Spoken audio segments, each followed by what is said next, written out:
And welcome back to Bengal Bites, a podcast about the Cincinnati Bengals from a real, raw, unfiltered perspective.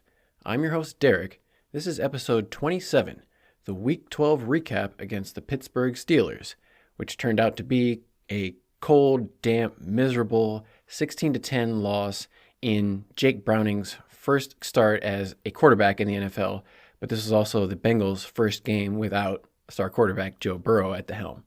So the questions were mounting about how is the team going to look without the engine that was driving this thing from the beginning. This is episode 27, and it's amazing. I've recorded more episodes of this podcast than the Cincinnati Bengals had running the football on Sunday. They only had 25 yards rushing. I've had 26 podcasts already. This is episode 27, so we'll get into all the deficiencies on both sides of the ball that the Bengals had offensively and defensively in this game. If I were a Bengals fan, I'm glad I watched this game at home from the comfort of my own home, my nice warm couch. I was dry. I'm not going to tell other fans what to do, but I wouldn't be surprised if more Bengals fans made the decision to watch the game on TV from the comfort of their home as the season continues to go on. The weather gets colder and colder here, and the team is getting worse and worse every week, it seems like. But let's stick with this week for right now and just deal with the pain that we faced. Which there were some moments in this game that were unbelievable. I was literally like screaming in disbelief. I couldn't just believe my eyes at what I was seeing in this game. So we're going to have to go through all of that quickly. Briefly, we'll touch on everything that we saw and try to forget it and move on to the next week as soon as possible. If you're brand new to this podcast, go back and check out episode 0 where I explain more about who I am, why I'm making this show. But basically, I'm a former college football player, longtime fan of the Bengals, and I wanted to make a show from an outsider's perspective. There's a lot of shows that are produced by the Bengals or people who are beat writers, and they want to tell you, lots of optimism and tell you how great everything's going to be. But this is where the times get tough. They're not going to tell you the real story about what's going on. So I wanted to give you a real honest perspective about this season. If you caught the previous episode 26, that was where we did the preview for this game against the Steelers. We talked about the big storylines going into the game where not only Jake Browning making his first start at quarterback, but also the Steelers had fired their offensive coordinator, Matt Canada. We expected maybe some new offensive wrinkles from the team, and unfortunately the Steelers, they got that bump that we were kind of expecting. A lot of times when you see a coordinator fired from a team, obviously the guy who's coming in, he's coach who's taking over has got lots of motivation. The players on that side of the ball, maybe they didn't like the coach. Maybe they'll play harder for the other coach. You don't know. But making changes, it didn't seem like a good sign for the Bengals. And this was true. The Steelers broke one of the longest active streaks. They had gone 58 consecutive games without surpassing 400 total yards of offense. Unfortunately, the Bengals let them break this streak. The Steelers gained a total of 421 yards of total offense in this game, including Kenny Pickett throwing for a season-high 278 yards against the Bengals defense. Bengals defense couldn't really stop anything. Bengals offense couldn't really get much together in this game. We also talked about how the weather might play a factor in this game, and it was cold and rainy, but it could have been worse, honestly. It seemed like the rain kind of let up after the beginning of the game. There may have been a few sprinkles here and there, but I didn't see too many players like dropping the ball or having trouble handling the ball, slipping, anything like that. It didn't seem like the rain or the moisture played too much of a factor in the passing game. One of the things I talked about in previous episodes was going to other teams' YouTube channels and Twitter channels and other media content to get the other side of the story. I always see the Bengals media, and they're always telling me how good the players are and how good the Bengals coaches are and all that stuff. But I wanted to see it from the other perspective of the other team, what they think about the Bengals. Obviously, the Bengals, Dave Lapham is always constantly telling me how the Bengals have like the strongest roster in the league and how like this front to back, this team is so good and like so deep at every position. They're like, they got the best quarterback, they got the best offensive line, they got the best running backs, the best this, the best that. Everything is the best, apparently, on the Bengals, if you listen to the Bengals media. So I had to get out of that bubble. I bit the bullet and I had to go and watch some Steelers content. And as much as I hate the Steelers, I had to do it for the team. I had to take one for the team, as they say. And I watched some Steelers. The thing that jumped out to me about the Steelers interview. Ugh, it's just the thought of watching the Steelers is making me sick to my stomach right now. But I had to go watch the Mike Tomlin show and interview with T.J. Watt and Cam Hayward in the locker room. And the biggest thing that they mentioned was stopping the Bengals running attack. They were like, we have to stop Joe Mixon, have to stop the run because we know Jake Browning is making his first start in the NFL. They're going to try to establish the run, so we need to do a good job of preventing them from running. The Steelers were saying that in every interview. Mike Tomlin said that. He's the head coach. The defensive coordinator was saying that. All the coaches, players, everybody on the Steelers knew coming into this game, stop Joe Mixon.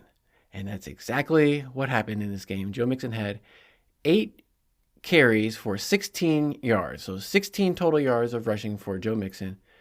2 yards a carry. Totally ineffective. Jake Browning only added 9 yards on 3 carries. He had a long of 6. Joe Mixon had a long of 4 rushing yards on the day.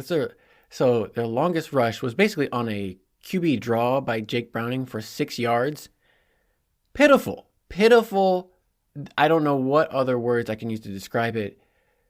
I mean, we'll get into this after the game, but like Zach Taylor was saying, well, we didn't run that many plays, so we only had 25 rushing yards. I don't care how many plays you're in. In an NFL game, running for 25 yards of total offense, completely ridiculous. But that's what it's this cat and mouse game of they know that I know that you know that I know that you know, and back and forth. Like the Bengals knew that the Steelers were going to try to stop the run. The Steelers knew that the Bengals knew that they were going to try to stop the run. So it's the Bengals' responsibility, even though everybody in the whole stadium knows what's going down. It's the Bengals coaches and players' job to make it happen, and they just couldn't do it. It's just mano a mano, scheme against scheme, whatever it was. Bengals got utterly defeated, and even though the score was close, they lost by 6 points. They got a late field goal just at the very end. It was a 9-point lead for the Steelers.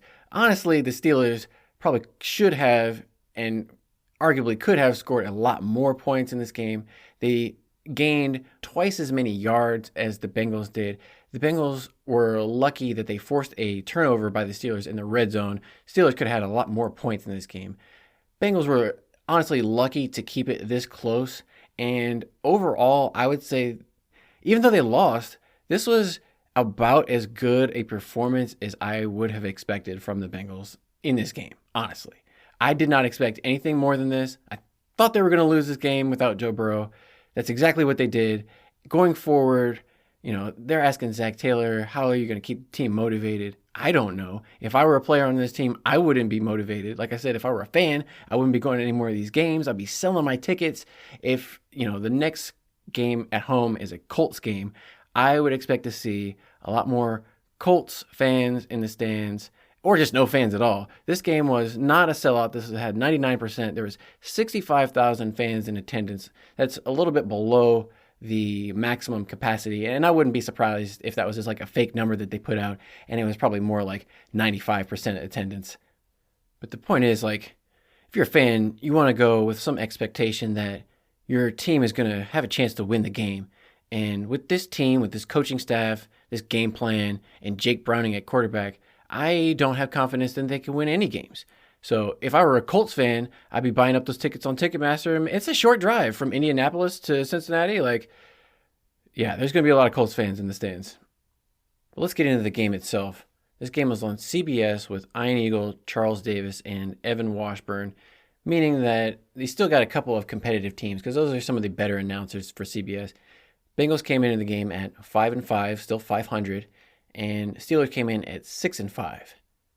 Normally, before the game and in pregame, they'd be hyping up the battle between the two quarterbacks, Joe Burrow against Kenny Pickett. Well, in this case, obviously, Joe Burrow is out for the season. He's not going to be the story going forward, so it's going to be the first start of Jake Browning as quarterback. That's, the only really interesting thing you could play up for this game. And it's kind of like you don't know what it's going to be. You expect that the backup quarterback isn't going to be as good as the starter. Otherwise, he would be the starter, of course. But you say, okay, well, he's kind of like a mystery box. You don't know what's going to be inside. Maybe he's going to be bad. Maybe he's going to be good. Maybe he could be Joe Burrow. You don't know. Maybe Joe Burrow's in that box. Well, we opened up the box on Sunday when we found out that he's a lot like what we saw in the preseason. Not that good. Taking bad sacks. He can throw on time. He throws a nice spiral sometimes, but his arm is not strong. His hands are not big, so when he gets sacked, he fumbles. He's not that great of an athlete, even though they told us he was sneaky athletic and all this kind of stuff. He didn't really make that much happen with his feet. So, yeah. But, you just had to find out. You never know. Maybe this guy could be the next Tony Romo or something like that. Probably not. But, and that's why he didn't start in the beginning of the season. We all knew that then, and we all know that now. But we just had to find out, didn't we? We needed to know. And we're going to get to find out a lot more as the season goes on. But as a start goes, it could have been worse. It was okay. He didn't have the worst game ever. A lot of it was luck, honestly. He got really lucky a couple times because some of those passes should have been intercepted. The Steelers had their hands all over him, and they went for catches for the Bengals. It was a ridiculous game. Probably should have lost by a lot more points. But right before the opening kickoff, they do the ruler of the jungle thing in Paycor Stadium. This game, they had Domata Peko, who's a former defensive tackle, doing the ruler. I mean, they're kind of getting low on the totem pole for ruler of the jungle already. You'd think it was kind of a prestigious thing. We already got players from 5 seasons ago coming back. I would say, are they going to bring back A.J. McCarron as the ruler of the jungle? But he's got to be in uniform as the backup quarterback. But okay, enough. I've been stalling too much because I don't want to talk about this game. I know. Okay, so the game kicks off. Steelers get the ball first. As they usually do, the Bengals decide to wait until the second half to receive the second half kick. Bengals love to do that. Steelers get the ball first. First play of the game. The Steelers complete a 24-yard pass deep up the middle, straight up the middle to Pat Freiermuth. Logan Wilson, the Bengals linebacker, was playing deep over the middle, and he turned and ran and opened his hips the opposite direction of Pat Freiermuth for whatever reason. Kenny Pickett just read Logan Wilson in the middle of the field, saw where his hips were pointed through the opposite direction. Easy completion. And it seemed like they were picking on Logan Wilson and Jermaine Pratt and the Bengals linebackers and safeties a lot today. They were taking advantage of a lot of over-the-middle passes. Pat Freiermuth had a career-high 120 yards receiving in this game. He had 9 catches on 11 targets for 120 yards. He was their leading receiver. He's been on injured reserve for most of the season, but maybe that was part of the reason why the Steelers' offense hadn't been that great up until this point in the season. But they fired their offensive coordinator. They got Pat Freiermuth back. Whatever it was, the Steelers got things going. Luckily for the Bengals on this first drive, though, they were able to stop the Steelers and force a punt. Deontay Johnson caught a pass in the left flat, and Mike Hilton, who played for the Steelers previously, made the stop. It was kind of a weird play where he missed the tackle initially, but then Deontay Johnson stumbled and ran 5 yards backwards for some reason, and then Mike Hilton tackled him again. So he missed the tackle once, got him on the second try, 5-yard loss. The Steelers, they were in Bengals territory when they punted it, and they could have pinned the Bengals deep. But on the punt, the Steelers coverage team, the guy ran into the end zone and then jumped up into the air and tried to hit the ball while he was midair back out into the field of play. It's obviously doesn't work. You can't do it like that. You can't be standing in the end zone and then just because you're in the air when you touch the ball and throw it back out, that doesn't mean that it's not a touchback. It was a touchback, so the Bengals got it at the 20-yard line. Pretty dumb play by the Steelers guy. A bad punt, I guess. But Bengals got fortunate they didn't get pinned. That would have been especially bad for Jake Browning for his first drive in this first game to be from the 2-yard line behind his own goal line. It was lucky that they got it on the 20. If he had gotten sacked and taken a safety or something right at the first drive of the game, that would have been taking the Bengals out of it almost immediately. So it was good that they were able to at least get the ball in some kind of decent field position to start with, even though it was their own 20. When the Bengals took over, they tried to do this strange 6 offensive lineman personnel package. They had their normal 5 offensive linemen, and then the Bengals also had a 6th offensive lineman, number 61, Cody Ford. He's the backup tackle. He kind of came out and played a extra tight end or something like that. But the Steelers, they obviously see, they've got extra big guys out here, so they committed to coming up close to the line of scrimmage, knowing that it's going to be some kind of a play action pass or a run or something like that. They had all of the Bengals figured out on this first drive and forced the Bengals to stop using this package. They only played Cody Ford for 5 plays. I think 2 of them were in this first series. This whatever plan they had of like using this extra offensive lineman, because they have done that in the past with Akeem Adeniji with some success, I guess you could say.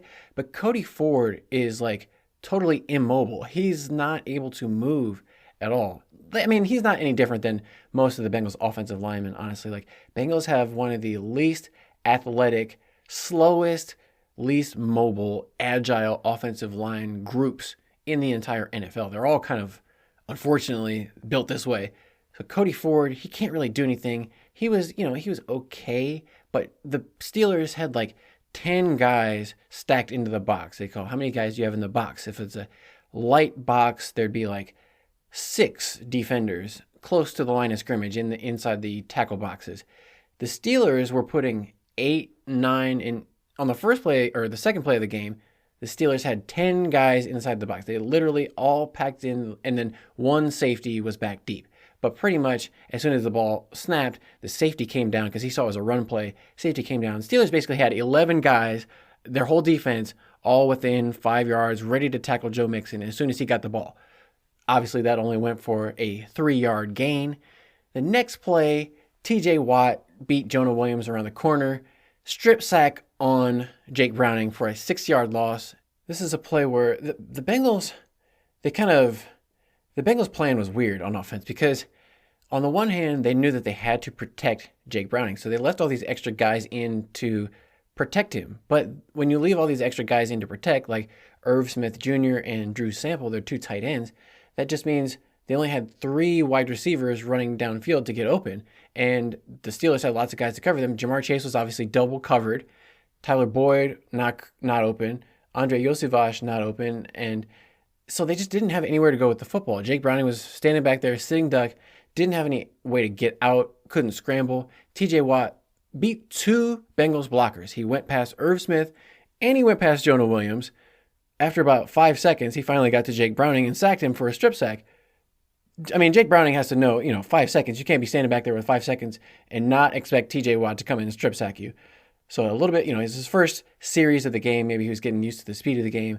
But he just slow reaction, slow decision-making by Jake Browning all day. It was weird, because they say, oh, it's his first game. Yeah, but he's been in the NFL for 5 years now. Like, he's seen, maybe he hasn't seen it in real life, and I don't know how many games he's going to see after this if he keeps taking hits. But just the processing, the mental speed needs to increase with Jake Browning. He did it a little bit in this game, but we're going to have to see a lot better out of Jake Browning. And the game plan on third down, like he needs to have somewhere to go with the football. He needs to have better answers. I don't know what the answers were supposed to be for Jake Browning because everybody was covered and he was just getting pressured and didn't have anywhere to go. Bengals basically go 3 and out on their first drive, punt it away back to the Steelers. It's still 0-0 at that point, and no, at least they didn't take a safety. Like I said, it could have been worse.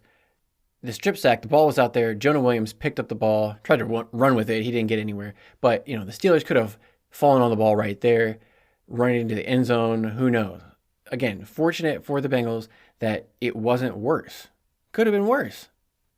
After the punt, Steelers take over. They take a long time to get going on this drive. They get sacked.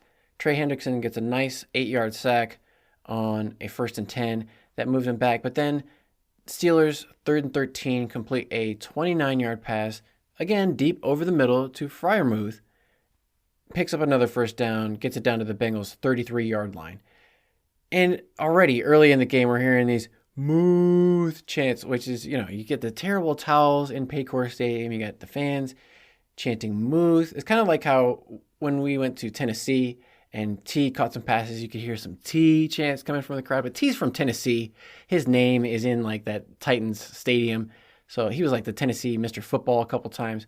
It's a little bit more acceptable for T to get the chance. I don't want to hear any Muth chants in Cincinnati anymore, but that's what was going on pretty much all day because he was dominating the Bengals. Steelers had 2nd and 2 at the Bengals 15. They threw a pass to Deontay Johnson in the back of the end zone. He was being covered by Bengals rookie number 20, DJ Turner. When they went to the ground, you saw the ball fly out. the camera from the TV perspective, the players had their back to the camera. So you just saw them hit the ground and the ball fly out. And in recent years, we've all kind of been conditioned to react to know, okay, the receiver has to survive the ground with the ball in his hands to be a completed catch. The famous one was the Calvin Johnson rule, where it looked like he caught the ball for a touchdown, but when he fell on the ground, the ball slipped out of his hands. They called it incomplete. So it's a controversy, but they try to make it like if you hit the ground and the ball pops out, it's an incomplete pass. When they went back, so the Steelers didn't challenge that play. They just accepted it. After the game, Mike Tomlin said that in the moment, he didn't get a good look at it live on the field. Some people got in the way, and in the stadium, they didn't really show a good replay of it. The Bengals obviously don't want to show a replay of the Steelers' touchdown, so he couldn't see exactly what happened. What they said later, CBS brought Gene Steratore on, and he was saying that it looked like Deontay Johnson had 3 steps before the catch, which would have made it a Steelers touchdown, not an incomplete pass.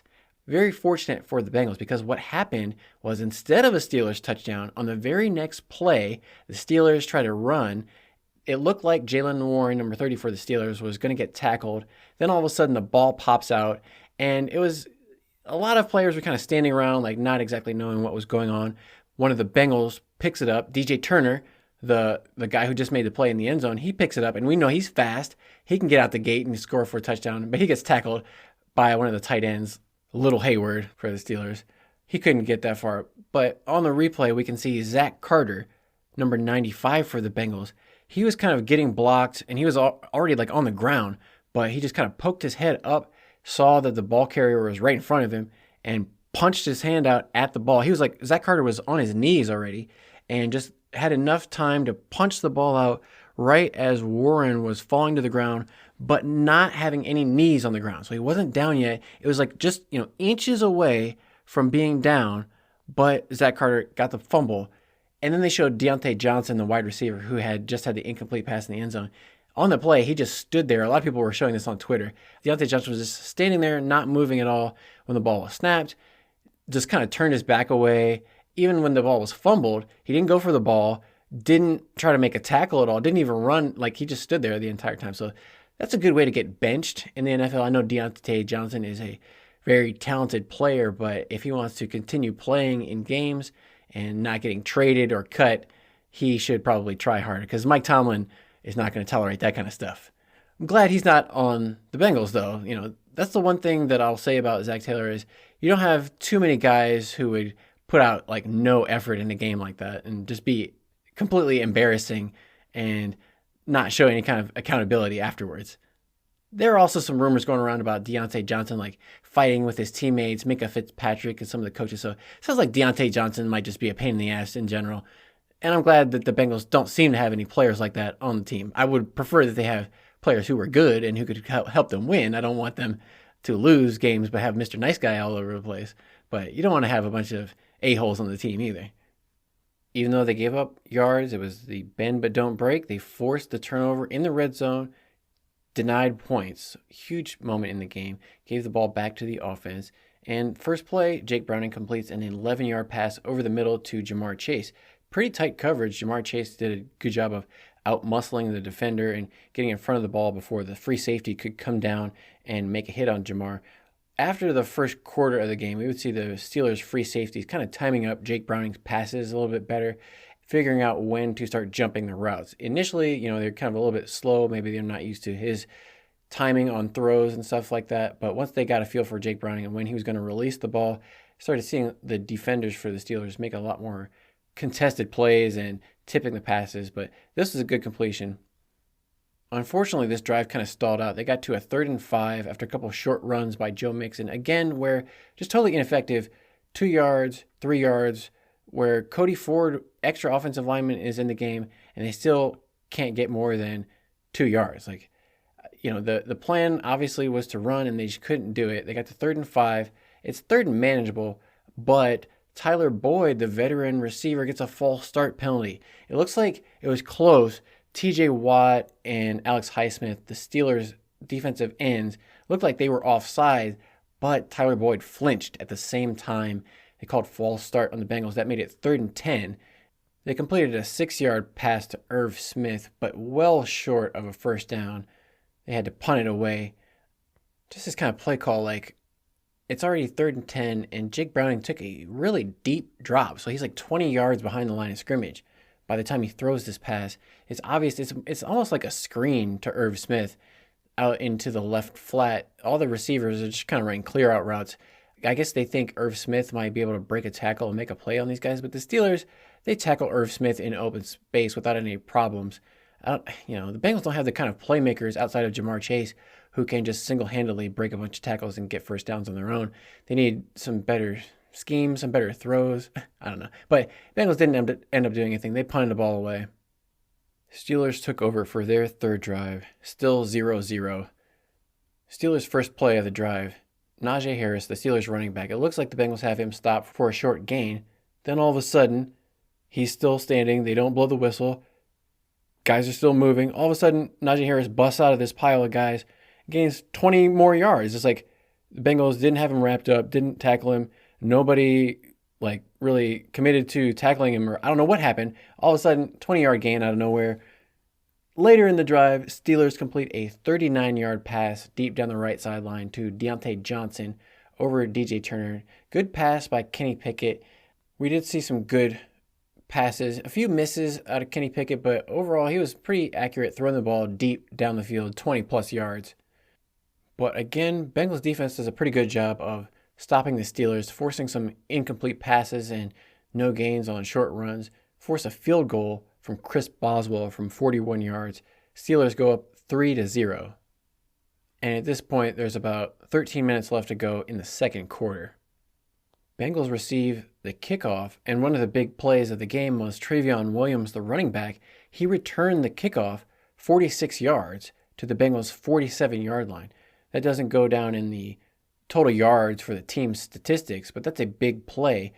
Totally changes the field position for the Bengals. Instead of taking over at their 20 or 25-yard line like a touchback would, they get it all the way close to midfield. So that's a couple extra first downs that the Bengals offense didn't have to get. That was helpful because they ended up scoring a touchdown in this drive. They completed a short pass to Tanner Hudson, who remains the top receiving tight end option for the Bengals. But then they had a pass over the middle.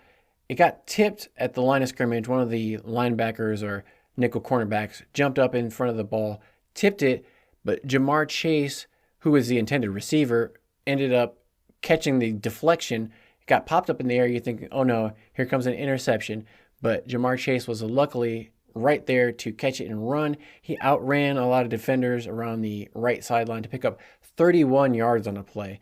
Unfortunately, this was one of Jake Browning's best pass plays of the entire game. Was a pass that got tipped and just happened to fortunately land in the arms of Jamar Chase. He had another pass like this. It was a little bit shorter, but the Bengals offense was a lot of times predicated on luck.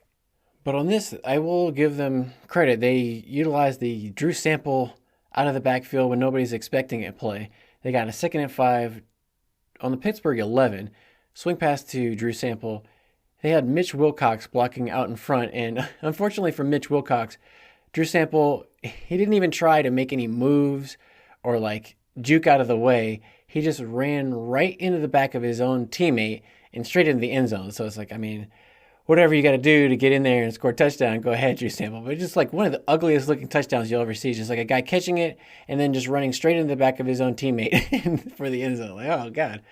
That's not how it's supposed to happen. But, hey, Bengals made the extra point. They go up 7-3. Bengals have the lead in this game. It's unbelievable. You're thinking the Steelers are moving the ball. The Steelers had 149 yards of offense in the first quarter. They were on pace for 600 yards of total offense, but they had 0 points. And at this point, they only had a field goal. So, Bengals defense, bend but don't break. They're keeping them in the game and actually have the lead at this game. After the Bengals touchdown, Steelers take over at their own 25-yard line with 10.5 minutes left to go in the second quarter. They get one first down, a couple of short runs, and then an incomplete pass where Kenny Pickett threw the ball to the flat where he thought maybe Deontay Johnson was supposed to be, but Deontay Johnson was standing there wide open. Ball went way out. It was like a miscommunication. Honestly, it looked like Kenny Pickett was scared of a blitz in his face and threw the ball too quick. He also had Pat Freiermuth, his tight end, standing wide open on the right. Didn't see him. Freiermuth was standing there like waving his hands at him. But Kenny Pickett, a couple times in this game, the Bengals did a good job of getting pressure in his face with blitzes from Dax Hill, Miles Murphy in this game. Finally started to bring a little bit more pressure than we had seen all season. Miles Murphy had a sack, pressure. Trey Hendrickson also had 1 sack. Not a lot from Trey Hendrickson in the running game, but honestly, that never was Trey Hendrickson's biggest thing in the past. But speaking of the defensive line, Sam Hubbard also returned for this game. We didn't see T. Higgins on the offensive side of the ball, but we did see Sam Hubbard. And I forgot to mention, Cam Taylor-Britt was also not playing for this game. He was inactive. That meant Cheeto and DJ Turner were the 2 cornerbacks. But anyway, the Steelers didn't complete the pass. Kenny Pickett was off a little bit in this first half. The Steelers ended up having to punt. It was another touchback, fortunately, for the Bengals, so they were able to take over from their own 20-yard line. But at this point, since the Bengals had just scored the touchdown, they have the lead. Like I mentioned in a previous podcast, a 4-point lead to Zach Taylor might as well be 1,000,000 points. If he's in a winning position, that means to him, it's like they've already won the game. If they can just grind the clock out all the way and don't let the other team score any points somehow, they'll win the game. They've scored enough points as long as they're in the lead right now. So Zach Taylor takes a very conservative approach with this next drive, starting deep in their own territory. They don't have the fortunate, kick return this time. So they take over their own 20. They get a short run from Joe Mixon. Jake Browning completes a 1-yard pass to Mitch Wilcox, where TJ Watt was blanketed all over Mitch Wilcox. It's these type of plays where I just really wonder, that seemed like it was the plan. That was the design, was to throw it to Mitch Wilcox for a 1-yard gain. Or I don't know, maybe, obviously they don't want a 1-yard gain. They would tell me the ball was supposed to go somewhere else, but everybody else was double covered. There was nowhere else to go, so I don't know what they expected to happen. Anyway, this is the type of wasted play they do a lot, though. Just plays that go for 1 or 2 yards. It was what was the point of that? You might as well do nothing. But anyway, next play, they get 3rd and 5. It's okay, here's the money down. Jake Browning has to make something happen, make a play. He rolls out to his left. He gets away from the blitz, and he's rolling. It's okay, if you don't see anybody open, throw the ball away. Throw it away. Oh, he got sacked. Oh, it was a 9-yard sack. It was completely ridiculous. He saw the guy come in from 15 yards away. The guy wasn't guarding anybody on the Steelers. Nick Herbig, the linebacker for the Steelers, saw Jake Browning out in the middle of the open field. He's rolling out. He's oh, okay, I'm going to go up and sack this guy. Jake Browning sees him, doesn't react. I don't know what was going on inside Jake Browning's mind. The weirdest part was, right before he got sacked, he flipped his hips like he was about to throw it. But, there was nobody to throw it to. He needed to just throw the ball away. Like I said, there's, I don't know. He could say, this is his first start in the NFL. He didn't know you're supposed to throw the ball away. But, you've been playing quarterback your entire life. If you've been watching the game at all, in that situation, you can't take a 9-yard sack. You have to throw the ball away. It was ridiculous. So these are the type of plays where I'm really questioning, how long are we going to be able to play with Jake Browning? Because he can't be taking hits like this. This was a monster hit. He got driven, smashed into the ground. And there were a couple times where he just didn't see the blitz coming. There was once he got super lucky where the blitz was coming wide from his right side, his open side where he should be looking. The guy came blitzing totally untouched. Jake Browning doesn't see him, almost gets hit, but miraculously the guy missed him. So Jake Browning rolled out and threw a complete pass to Trenton Irwin. Maybe on this play, Jake Browning was thinking, okay, in the preseason, this was almost the exact type of play he threw an interception on. So he was okay, I better not throw an interception on this play like I did last time. But he should have thrown it somewhere, just a sack. It was ridiculous. But it was around this point in the game where an ugly kind of game, an ugly kind of day got even more ugly and confusing. The clocks in Paycor Stadium, the time clocks to show how much time is left in the second quarter, started malfunctioning. They were not showing, they weren't synced up, basically. Apparently there were 5 seconds difference between one clock to the other clock, and they were malfunctioning, not showing the correct times. They tried a couple of times to get the people in the stadium to figure it out, but eventually the referee just gave up. He was okay, the clocks are malfunctioning. Please turn the clocks off, and we will keep the time on the field. So there was a good couple of drives here in the second quarter where the CBS broadcast didn't show what time it was. They were just kind of guessing what time, how much time was left. and they were calling it out. Like, I guess they were keeping it on a stopwatch in the booth or whatever. That's how they're doing it on the field, which is a weird moment. And it's like, you'd think they've had that kind of stuff figured out, or some kind of a reset they could do on the clock real quick. They did get it going at the 2-minute warning in the second quarter. So it didn't take too long, but it was about 10 minutes or 15 minutes of real time where the clocks were malfunctioning, which is kind of weird. But both teams just traded a couple punts back and forth. Nobody scored any more points. Nothing really interesting happened. You go to halftime, Bengals up 7-3, and the Bengals are going to receive the kickoff to start the second half. So you're feeling pretty good as a Bengals fan going into halftime. Bengals have the lead, and they get the ball to start the second half. Not bad. We'll take it. Even though at this moment the Steelers were outgaining the Bengals on offense more than 2-1. They had like 200 and some to the Bengals 100. But either way, the scoreboard is the only thing that matters at the end of the day. It was still 7-3. Bengals are looking good at that point. But you still feel like, okay, you can't win most NFL games scoring 7 points. You're going to need more points than that to win. And obviously they did. But I'd say if you were in the Bengals locker room at halftime, there were some things to be encouraged by. Ja'Marr Chase, his biggest play was that kind of lucky tip pass they caught for 31 yards. They had the lead, they're getting the ball back, and they hadn't committed a big turnover. They hadn't committed a killer mistake like a pick six or a fumble or turnover, any kind of turnover. They had a fumble, but Jonah Williams was right there to scoop it up. And Zach Carter, the defensive tackle for the Bengals, forced a fumble that DJ Turner was able to pick up. So Bengals were winning the turnover battle at halftime, winning the scoreboard battle. I can't say I felt optimistic, honestly, because like I said, they were getting outgained. So it felt like the Steelers were inevitably going to score more points, and the Bengals were going to need to make something happen in the second half. They knew that. I think everybody expected that to happen. When the Bengals came out to start the second half, they hit a couple plays that I don't know if they've been saving them up, or maybe they just found some things at halftime that they felt like they could exploit. The Bengals were able to move the ball on the opening drive of the second half by completing a pass to Andre Yosivas, the wide receiver out of Princeton. Kind of a little bit of a pick or a rub play where he got open over the middle, caught the ball, ran it for a 16-yard gain. It was also on this drive where we saw Jake Browning had the Bengals' longest run of the game, 6-yard scramble to the left, kind of a design quarterback keeper. So maybe the coaches, they saw a couple things coming out in this second half that they wanted to try, made a little progress. Ja'Marr Chase caught a pass from Jake Browning, 25 yards down the right sideline. Joey Porter Jr., the rookie cornerback, was guarding Ja'Marr Chase. Chase went up over Porter, made the catch. Good pass by Browning, good ball position along the right sidelines where the safety couldn't come over and try to make a play on it.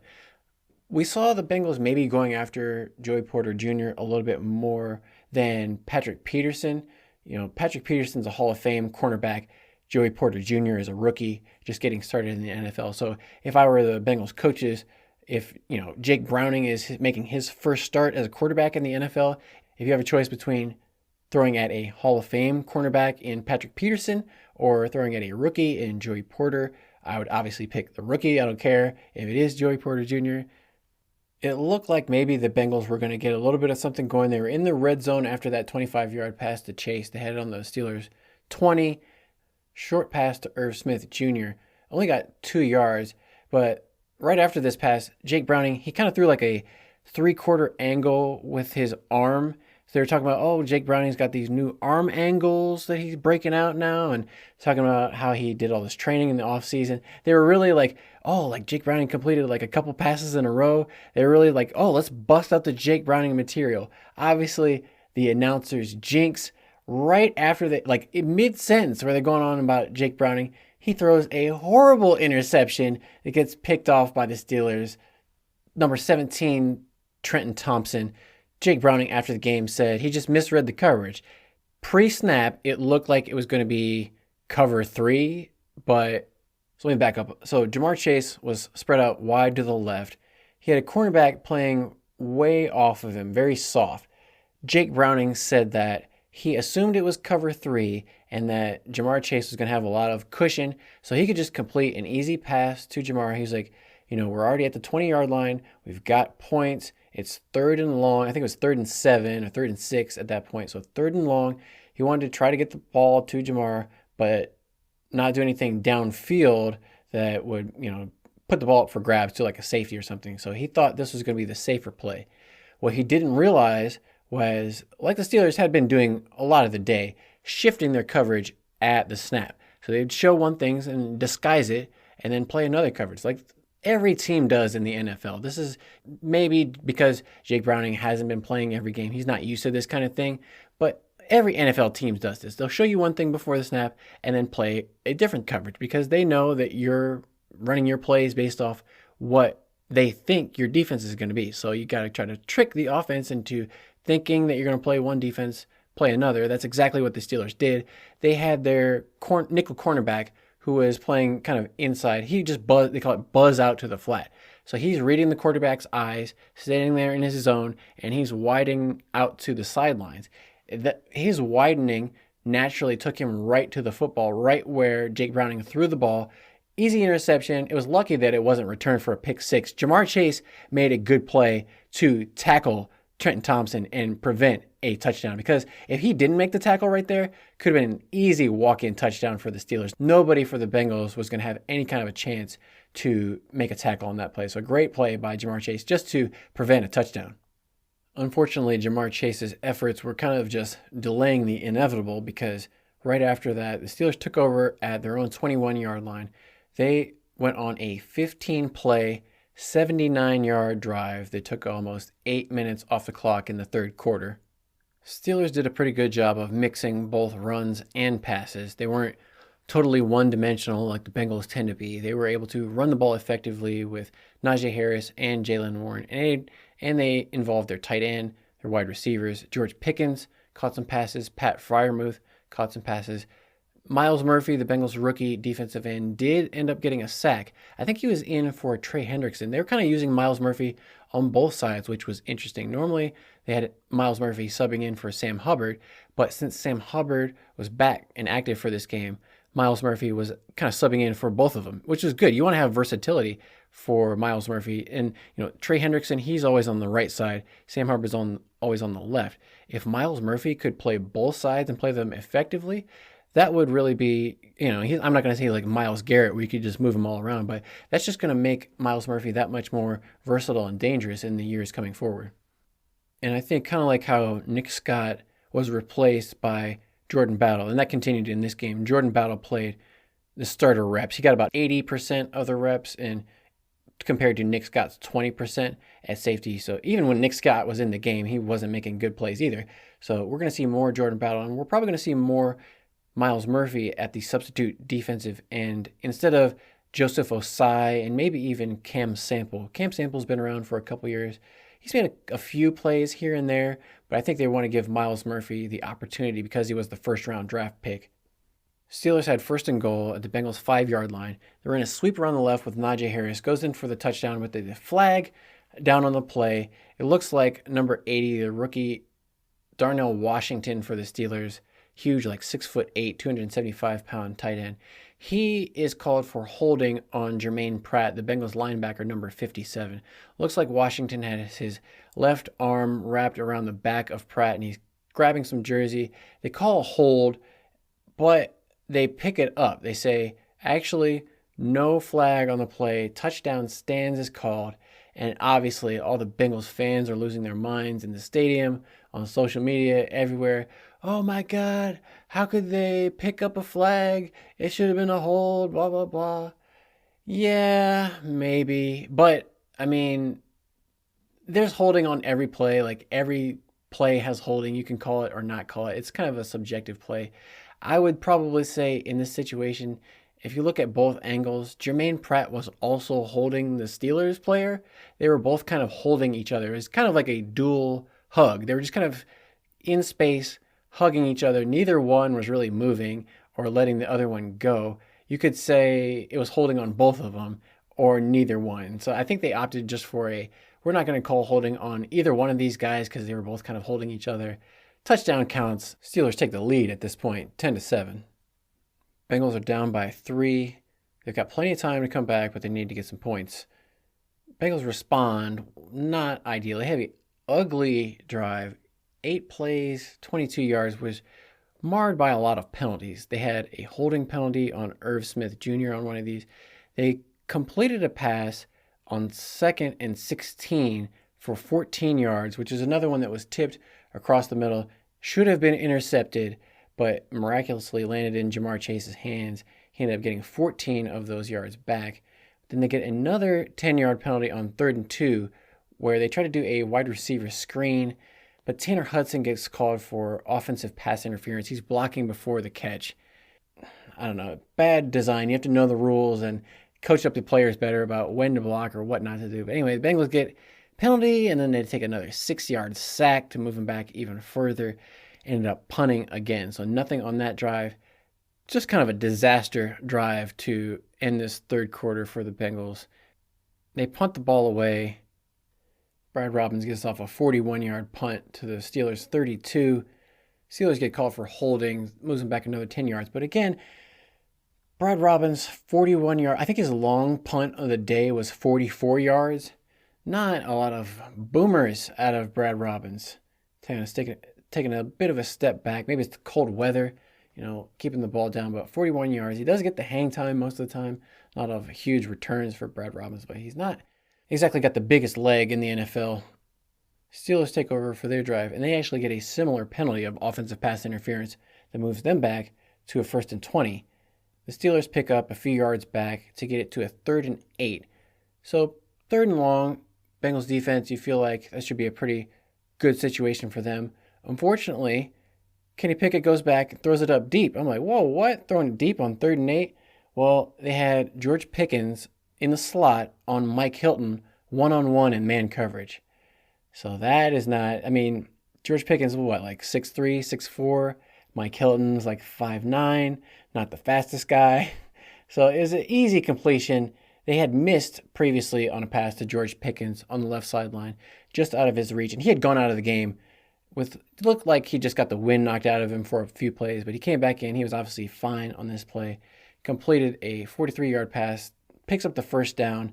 This led to a Steelers field goal. They didn't get it in the end zone, so a decent job again by the Bengals defense, preventing touchdowns, but that increases the Steelers' lead to 13-7 with 8 minutes left to go in the game. So still totally within reach. It's a one-score game. If they score a touchdown here, which they've already done once in the game, they can totally take the lead back. 13-7, score a touchdown, it's 14-7. No problem, right, Jake Browning? Well, the Bengals get the ball back, and after 5 plays, they punt it. And it wasn't even just the way that they had to punt the ball back. They get the ball back. All right, it's 8 minutes left to go. They complete 3-yard pass, Tanner Hudson. Okay, that's not going to really do anything. 4-yard pass, Tanner Hudson over the middle. Okay, cool. 3rd and 3. They have Drew Sample at the right tight end, standing right next to Jonah Williams. And as he always is, TJ Watt is standing lined up on that left defensive end spot. 3rd and 3, you need a first down. Nobody blocks TJ Watt at all. Drew Sample, I don't know if this is when the drugs kicked in from halftime with him or something, but he completely lost his mind, and instead of blocking TJ Watt, he turned all of his attention to this defensive back who was coming down late, looking like he was going to blitz to the inside. So Drew Sample goes to the inside, lets TJ Watt go around him to the outside. Jonah Williams is to Drew Sample's inside. He can't turn and block TJ Watt. They give a free path to TJ Watt straight into Jake Browning's chest. Jake Browning was honestly lucky that he didn't fumble the ball again on this sack. In the first drive of the game, TJ Watt strip sack. This time, Jake Browning does a good job just to hold on. You could see Watt was ripping at the ball with his hands. He was trying to get it out. Luckily, Jake Browning just held on for dear life and gave the Bengals just the opportunity to punt the ball away on 4th and 12. Obviously, they couldn't go for it on 4th and 12 because there's 6 minutes left in the game, and they're on their own 23-yard line. It's just after they gave up a sack untouched on 3rd and 3, it's hard to believe you're going to come back on 4th and 12 and convert it. Bengals give the ball back to the Steelers with 6 minutes left to go, still down by 6. So at this point, the Bengals defense needs to stop, needs to get a turnover, something to get the ball back to the offense so they can score again. Unfortunately for the Bengals, they gave up some big plays pretty much at the worst times. They gave up a 22-yard run to Najee Harris, another Najee Harris run for 13 yards right after that, where you're thinking, where is the Bengals linebackers? Like, there's these gaping holes in the lines of scrimmage. Najee Harris is picking up basically like 35 yards in 2 carries when we need a stop. It's kind of demoralizing. The Steelers, they complete another 11-yard pass to Allen Robinson. Drive kind of stalls out. They obviously don't want to get too risky, so they settle for a field goal at the Bengals' 15-yard line. That makes it 16-7. Bengals down by 9 with 3 minutes left to go in the game. Obviously not ideal. 3 minutes, you have to score twice. Not going to be a very likely outcome, but the Bengals do their best. After the kickoff, the Bengals take over. Maybe the Steelers were playing a little bit too soft in their coverage. Bengals complete a pass out to the short flat to Joe Mixon out of the backfield. He's able to break a tackle on Larry Ogunjobi, gets free in the open field. Nobody from the Steelers really seems that interested in tackling Joe Mixon for a while. He gets 39 yards all the way down to the Steelers' 36-yard line on the first play. So they're down by 9 points, but they got 39 yards on the first play. It's like, okay, even though this is highly unlikely, at least it seems somewhat possible at the end.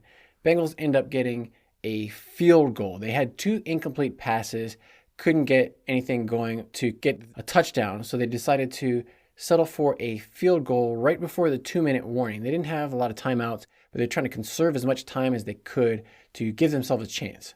It's not like this was a totally chip shot easy field goal for McPherson. 47-yard field goal in the rain, good. So that puts the Bengals within reach, 10-16. That would be the final score because they weren't able to get the onside kick. Bengals tried the onside kick after their field goal, don't end up converting it, and the Steelers are able to just take a knee, run the clock out to win the game 16-10. After the game, just looking at the stat lines for this game, even though the score was close, the box score and the stats were just completely ridiculous, lopsided in favor of the Steelers. Steelers outgained the Bengals by 200 yards, basically. Steelers had 421 to the Bengals 222. Steelers outgained the Bengals by 199 yards. They were tied for turnovers. The Bengals were able to force that fumble in the red zone, but Jake Browning threw his own red zone interception. So even in the turnovers, but first downs, Steelers had 22 first downs, Bengals had 10. Time of possession, Steelers had the ball for 37.5 minutes. Bengals had it for 22.5 minutes. Basically, the Steelers had the ball 15 minutes longer than the Bengals, or an entire quarter of football. The Steelers had it longer than the Bengals. And if you look at the way that they got their first downs, Steelers had 15 passing, 6 rushing first down, 1 off penalty. Bengals had 9 passing first downs, 1 penalty, but no rushing first downs at all in the entire game. Very interesting. Also, if we look at total plays, Steelers ran 68 plays in the game compared to the Bengals' 41 plays. In the whole game, 41 plays. And Zach Taylor would say, well, we couldn't get a lot going there, couldn't get any momentum. That's why we couldn't run. That's why we couldn't get anything. That's why we couldn't run those plays. We only ran 40 plays. How are you supposed to run it? They threw the ball like 30 times, though. Even though they have 26 attempts, they also had 4 sacks where they didn't get the ball off. 30 times they were trying to pass it. Only, 10 or so running plays. That's 3 passes to every 1 run. It's just completely unbalanced. There's no way, like I said, going into this game, there's no way that Jake Browning should be throwing the ball 30 times in the rain against the Steelers in his first NFL start. There's just no way. 30 throws in Jake Browning's first game as a starter in the NFL. It's just way too many. Joe Mixon only gets 8 carries in the entire game and only 3 carries in the second half. Joe Mixon in the second half, 3 carries for 3 yards. Obviously not very, very efficient, but what do you want him to do when he only gets 3 opportunities with it? I know it's a catch-22 because if it's not effective, do you keep running the ball? But you have to. 25 yards of rushing for the entire game is just not going to get anything done in the NFL. You can't be one-dimensional like that. Teams are just going to know that you can't run, so they're going to defend the pass and get sacks in passing downs when they know that you have to throw. Bengals were not able to convert third downs very well either, where Steelers were able to convert almost 50%, 8 of 17 on third downs. Bengals were only 2 for 10. They were throwing on every third down, like Zach Taylor. They asked him, why weren't you running at all? He was like, well, a lot of those were third and long and 2-minute drill where we got to throw. Like, he just, running the ball is out of Zach Taylor's mind in those certain situations. Third down, nope, got to pass. You think other teams don't figure this out and know the book on Zach Taylor? They're like, oh, third down, they're going to pass. At some point, the Bengals need to figure out some kind of a running game. Maybe, they got a running game coordinator in Frank Pollock. He's supposed to be the offensive line coach / run coordinator. Part of this maybe needs to be his responsibility. Make him take some accountability or get somebody else in there who knows what the F they're doing. From an individual standpoint, Kenny Pickett played better than Jake Browning. I wasn't overly impressed with Kenny Pickett. He made a few good throws, but I think if you get some pressure in Kenny Pickett's face, he kind of gets flustered more than a pro quarterback should be. I think Charles Davis mentioned there was one pass where Kenny Pickett kind of rushed the throw to George Pickens, missed it, where he was like, there was a little bit of pressure, but for an NFL quarterback, that shouldn't be enough pressure to affect the throw that much. Kenny Pickett, he's kind of a young guy, but he needs to handle the pressure a little bit better. I would expect to see more teams blitzing Kenny Pickett going forward because he doesn't handle that very well. Jake Browning, on the other hand, he doesn't handle pressure at all. He got sacked 4 times, fumbled only once, but he also had an interception. 19 for 26, 227 yards, but he completed one pass to Jamar Chase on the deep sideline, but most of his passes were accidental. Like the long pass he completed were a tip to Jamar Chase. It went for like 39 yards. That wasn't really on purpose. And then, he threw a swing pass to Joe Mixon at the end of the game that picked up 39 yards. And when you kind of in the sacks, he only had 197. Take out like 80 yards. I would say Jake Browning probably had like 120 yards of real passing offense in this game. That's not going to get it done. Considering 120 yards plus 25 yards of rushing, they honestly probably would have like 150 yards of real offense in this game. Definitely not going to get it done. We did see some promising signs out of the Bengals' young defenders, the draft picks like Miles Murphy, DJ Turner. He got beat a couple times. It looks like DJ Turner, he's going to have to work on locating the ball in the air to be able to make a play on it. But we know he's got the speed. So if he can kind of work on the ball skills, getting his head around, we'll have to, hopefully Cam Taylor-Britt is able to make a comeback. So it's not all on DJ Turner, the rookie.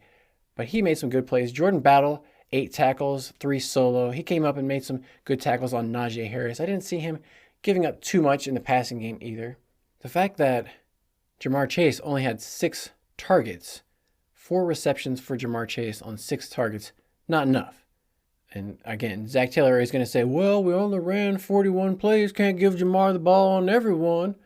Okay, but like I said, I don't care how many plays you run, Jamar Chase has to touch the ball 10 times. If Jamar Chase touches the ball 4 times in the game, something has gone wrong, and the offensive coaches aren't doing their job. Bottom line, I don't care what they have to say, Jamar Chase touching the ball 4 times in a game, not acceptable. After the game, obviously, Zach Taylor was just overflowing with optimism, how he saw good stuff from everybody out there. Everything was looking great. Even though they lost, Zach Taylor was just so optimistic about everything. And, we'll just have to go back and watch the tape and see how it was. Tough to give you an answer right now. And then, obviously, Monday comes around. Well, Zach, you watched the tape. What did you see? Well, I saw a lot of good things out there. Blah, blah, blah. Used car salesman pitch. Blah, blah, blah. It's just the same thing over and over with Zach Taylor. You never get a straight answer out of him. He never keeps it real. There's nothing insightful from Zach Taylor. Honestly, Jake Browning was more interesting in his post-game comments just because it was his first game. He was kind of reflecting on how it went. They were like, how do you think you played in your first game? He said he played okay, but it didn't feel like he played up to his standard, which is hard to say. We haven't really seen extended Jake Browning time, so we'll have to see going forward what does he look like. What is the standard for Jake Browning? Maybe this was the standard. We don't know. We'll have to find out along with Jake Browning. But he's going to have to find out because he hasn't played in the NFL. So I'm sure to Jake Browning's mind, like what he did in high school and college, where he was throwing like 9 touchdowns a game. This wasn't up to those standards, but this is an NFL. So in Jake Browning's mind and everybody's mind, we're going to have to adjust what is the Jake Browning standard. Before this game, when we didn't know what Jake Browning was, a lot of people were saying, well, in today's league, we got these backup quarterbacks coming in here, winning games all over the place. They were saying, oh, Jake Browning could be the next Gardner Minshew. He could be the next Josh Dobbs. Even Tommy DeVito is winning games for the New York Giants. That could be true. I mean, everybody was all excited about Brock Purdy last year taking the 49ers to the playoffs, and he came out of nowhere as the last pick in the draft to lead them almost to the Super Bowl. So it's not impossible for Jake Browning to come in and turn this thing around. But if we look at the record of Zach Taylor and his coaching staff with and without Joe Burrow, as I mentioned in many previous podcasts, Zach Taylor coming into the season had a losing record. Since they have a losing record now, they still have a losing record. But not only that, without Joe Burrow as Zach Taylor's starting quarterback, Zach Taylor's record drops precipitously to 4 wins, 28 losses, and 1 tie. That would be one of the worst all-time coaching records in NFL history, and he wouldn't still have a job right now, you wouldn't think. But just really goes to show we're going to have to see, this is going to be a real evaluation of Zach Taylor. Not that it's going to mean anything, because nothing is going to happen. Like I said, even if they lose every game, nobody's getting fired, no changes are going to be made. They're just going to come up with these same excuses every week about how everybody's making progress or how they're playing a really good opponent. That's the other thing. Zach Taylor, oh, the AFC North is so good. Every time we play one of these teams, we're playing one of the best defenses in the NFL. He's like, oh, it's just not fair. We have to play these defenses every week, you guys. Why can't we be in a different league? Yeah, Zach Taylor, that's the NFL. You have to play tough defenses every week. That's what happens, okay? So don't come crying to me, complaining about, oh, these guys are too tough. So what? Win a game. It's not going to happen, though, because Zach Taylor is just going to hang around, keep collecting paychecks, win or lose until 2026. Bengals organization is all about loyalty this, up and down. You know what the Bengals organization is also all about? Nepotism. Zach Taylor is a great product of nepotism, and all the Bengals executives are all just Paul Brown's children and grandchildren and great-grandchildren, all products of nepotism. They all went to Ivy League schools and they had an internship at some corporate company for a few years. They want to tell themselves that they have what it takes to succeed in corporate America, but they just found this calling that they really wanted to contribute to the family business. It's not that they couldn't make it in corporate America and they want to take the easy way out and just work for this family business that brings in millions and millions of dollars without them really having to do that much work. No, that couldn't be it. Just all the excuses in the coach speak. I get so sick of it. So it's kind of nice to hear Jamar Chase in the post-game interviews. He, after a loss especially, is very salty. He doesn't like the losing. He's not afraid to admit that he doesn't like losing. So they asked him, since you're not used to being in this situation, what are you going to do? And he was just kind of like, I don't know how it's going to go from here. They're asking him, well, what's going through your mind right now? He said, nothing. Nothing's going through my mind. He probably was thinking a lot of things in that moment, but nothing he could share publicly with the press. But we're going to have to see how, they always talk about we got the right guys in the locker room and they know they're going to respond the right way and not give up, blah, blah, blah. We're going to have to see. This is the 3rd game that the Bengals have lost. If they keep losing games, the morale is going to get lower and lower every week. Guys aren't going to, care as much as if they get eliminated from the playoff. What do they have to play for, really? They're just coming in, collect a paycheck, and don't get hurt, basically. So Zach Taylor is going to have to try to motivate these guys for what? We don't know. Maybe, getting a next contract next season. But if I were some of these players, how motivated would I really be by Zach Taylor? Not that much. I think what they are assuming is a lot of these players are going to have enough character and motivation inside themselves that they won't have to bring it out of them. But I can't see Zach Taylor inspiring anybody or motivating a group of people to come together to do one thing. I think they all do it for Joe Burrow. They all do it for themselves. They all do it, for self-pride. But Zach Taylor really has not that much influence in the direction of this team. I mean, unless he's like a weight dragging them down, he can be the downward direction on this team, if you want to say that. I saw somewhere on social media, somebody said Zach Taylor is like Joe Burrow's really expensive backpack. A lot of times it really feels like Joe Burrow has been carrying Zach Taylor and the rest of the team on his shoulders ever since he came into the league. We're going to have to see what the team does without Joe Burrow. Now, interestingly, Joe Burrow, they showed him on the sidelines. He had a little splint around his wrist, but he wasn't like really that active. Like he wasn't, trying to call out plays or talk to Jake Browning on the sidelines. Whenever they showed Joe Burrow, he was mostly sitting on the bench, keeping warm, keeping dry. He had a earpiece in so he could hear all the plays, but he wasn't standing up. He wasn't like Aaron Rodgers, like out there trying to act like an assistant coach or anything.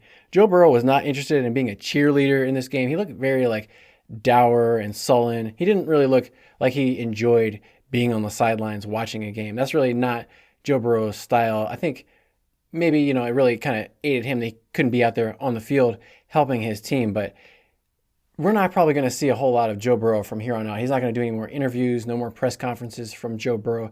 And I would expect the fan interest to really die out because of that. Joe Burrow was the big cash cow moneymaker for this franchise. He was the one bringing all the eyeballs in. So without Joe Burrow moving forward, I would expect the fan interest, the ticket sales, the ratings on TV are just going to be down without Joe Burrow. That's not good for business. But like I said, I'm not in this podcast for money. I didn't have any listeners anyway. So, losing some listeners now is, you can't go down from zero. I was the only listener to begin with. I'm still going to listen to this show. So if you are still listening to this show, I really appreciate it. I know this type of season might not be for every fan.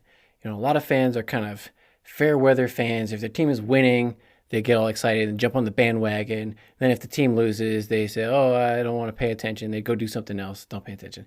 I'm not going to be that type of a guy. I might be even more interested when things aren't going the team's way. Because in the NFL, that's how it goes. You can't be like college football and be on top every year. You win some, you lose some in the NFL. So you have to take the good and the bad, the winning seasons with the losing seasons, and evaluate and analyze it as it comes. This season might be a little bit more of a down year without Joe Burrow and some of the other star players, but we still have to evaluate critically and see how this team is performing. But most importantly, just enjoy the games. Win or lose, we got to find some way to enjoy the games. It was hard watching Jake Browning out there taking those sacks like in slow motion and just like screaming at the top of my lungs, what are you doing, Drew Sample not blocking TJ Watt? Hard to really enjoy that type of a game. But you never know. There could be some kind of a crazy moment. Like, the tip pass to Jamar Chase.